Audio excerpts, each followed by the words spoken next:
একজন ভাই জানতে চেয়েছেন যে একজন ক্রিকেটার সাকিবের জন্য রাস্তায় নেমে আন্দোলন করা যুবকরা কি এটা সঠিক পথে আছে? আসলে যুবক লিখতে মাত্র 3টি বর্ণ লাগে। এই 3টি বর্ণের যুবক শব্দটি অনেক অর্থবোধক, উদ্দীপক, উদ্দীপনাময়, জাগরক একটি শব্দ, যেটি মানুষকে জাগ্রত করে ফেলে। তো যুবকরা অনেক সময় আমরা কখনো বিটিএসের লাভার হয়ে যাই, কখনো আবার বিভিন্ন ক্রিকেটারের জন্য আমরা জীবন দিতে পারি।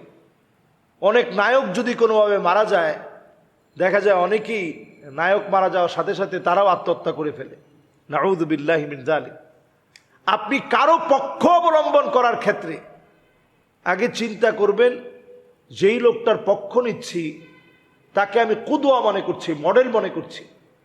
আমার মডেল কি কাজ করেছে, সে কি আদৌ আমার মডেল হওয়ার যোগ্যতা রাখে কিনা, আমার আইডল হওয়ার যোগ্যতা রাখে কিনা।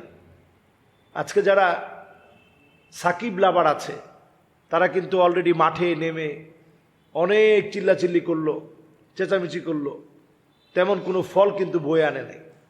আমরা দেখেছি ডেস্টিনি একটা সময় বাংলাদেশে অনেক কাজ করেছে, এমএলএম বিজনেসে ডেস্টিনি অনেক মানুষকে অনেক স্বপ্ন টপ্ন দেখায়।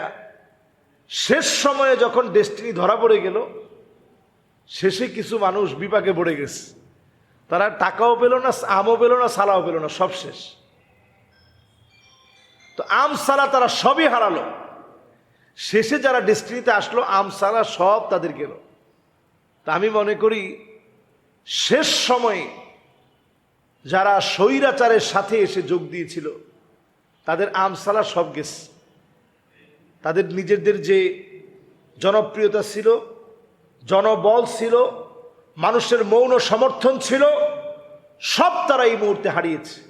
একদিকে আপনি তাকে ভালোবাসেন, আপনি তার পক্ষে বলতেই পারেন, কিন্তু অন্যদিকে তাকিয়ে দেখেন যে ভাইটার হাতটা চলে গেছে, যার একটা হাত নেই, এই হাত কি সাকিবের বক্তরা কি দিতে পারবে? যে ভাইটার হাতটা চলে গেছে তার হাত ফিরায় দিতে পারবে না। যে ভাইটার পাটা চলে গেছে এই পাটা ফিরায় দেওয়া যাবে না।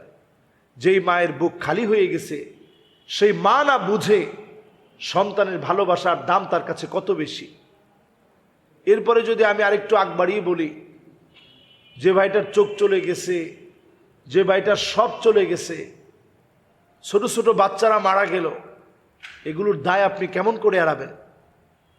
এবং ইসলামী শরিয়া যদি প্রতিষ্ঠিত থাকতো আপনি এই দায় এড়াতে পারতেন?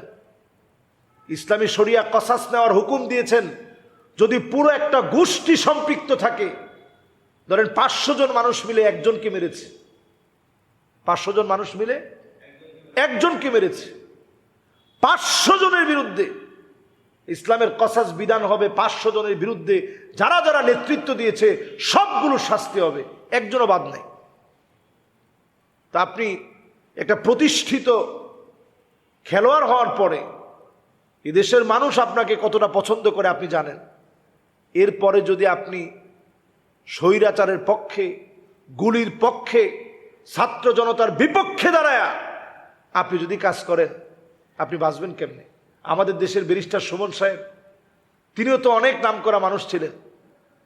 মাঝে মাঝে খাম্বা লাগলে সরায় দিয়া হলেও তিনি লাইভে এসে যে খাম্বাটা কেমনে রাস্তার এখানে চলে আসছে, এগুলো দিয়ে তিনি বেশ জনপ্রিয় হয়েছেন, মানুষের পাশে দাঁড়িয়েছেন, অনেক রকম ব্রিজ করেছেন, মানুষের সুখে দুঃখে কথা বলেছেন।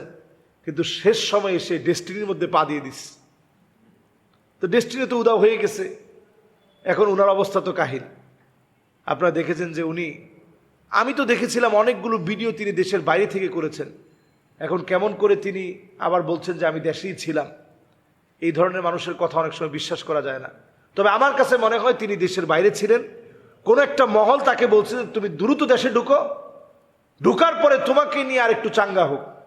তারা মনে করছিল সে ঢুকলে চাঙ্গা হয়ে যাবে। তারা জানে না মানুষ যদি একবার প্রত্যাখ্যান করে, এই প্রত্যাখ্যান করার পরে পাওয়ারটা কত পাওয়ারফুল হতে পারে এবং এটার রূপরেখা কত ভয়াবহ হতে পারে তিনি সেটা টের পান নাই। তিনি নিজে স্ট্যাটাস দিয়েছেন আমি পুলিশের সাথে যাচ্ছি, তারপরের অবস্থা আপনারা সবাই জানেন। এই জন্য তারা যে বা যারা এগুলোর সাথে সম্পৃক্ত ছিল, তারা প্রত্যেকে আসলেই এই রকম আইনানুগ ব্যবস্থার মুখোমুখি হতে হবে। কাজে আমরা যুবকরা অন্তত আমাদের ভালোবাসা, আমাদের এই সময়, আমাদের মূল্যায়ন, এগুলো আমরা নষ্ট করব না। আমরা ভেবে চিনতে, আমাদের 5ই আগস্টের রক্তের সঙ্গে যেন বেইমানি না হয়, আমরা ভেবে চিনতে পদক্ষেপ নিতে হবে। যদি না নেন, বড় ধরনের খেসারত দিতে হবে। রাসূলুল্লাহ সাল্লাল্লাহু আলাইহি ওয়াসাল্লামের হাদিস থেকে তাই বোঝা যায়। নবীজি সাল্লাল্লাহু আলাইহি ওয়াসাল্লাম বলেছেন, ইমারাতুস সুফাহা, যদি এই শাসন পরিচালনা করতে গিয়ে নির্বুদ্ধতার পরিচয় দেন, বড় ধরনের খেসারত দিতে হবে। আল্লাহ আমাদেরকে মাফ করুক, আমাদেরকে আল্লাহ হেফাজতে রাখুক। আসসালামু আলাইকুম ওয়া রাহমাতুল্লাহি ওয়া বারাকাতুহু।